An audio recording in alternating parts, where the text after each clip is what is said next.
Agatha Stüdler's house. This house, located at 1 Unterzoyne, is the place where the only resident of the city of Zurich, who was executed for witchcraft, lived. The rest of the so-called witches were not really from Zurich, but came from the surrounding area, small villages or towns. This woman's name was Agatha Stüdler. Agatha was born in the late 80s of the 15th century. There is an opinion that she was a mistress of an abbot, then she was married 3 times, first to a doctor, then, when she was already over 40, to a handsome man named Adam Frey, and finally, when she was already over 50, to Heinrich Grebel, who was 25 years younger than her. Agatha was very rich.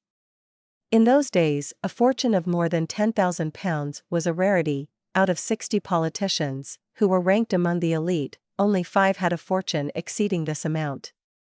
Agatha, after her death, left 8 bags of money, in which more than £20,000 were found.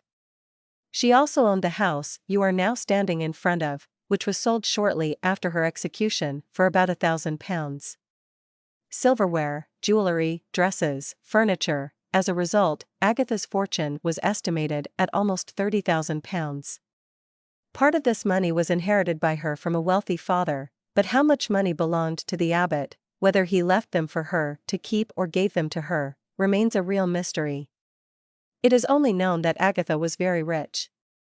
Her second husband, Adam Frey, accused Agatha of bewitching him by limiting his generative power, but she managed to escape punishment. In 1539 she was found not guilty. 7 years later, she was arrested again, this time at the request of the baker Jakob Keller and his wife. They accused Agatha of limiting the generative power of Jakob, but in this case she could not escape punishment. 2 weeks after the arrest, on February 27, 1546, Agatha was executed by being drowned in the river. Usually witches were not drowned, but burnt or beheaded. Perhaps in Agatha's case, money played a part in why she was destined for such a relatively easy death. Walk forward along Unterzoyne Street.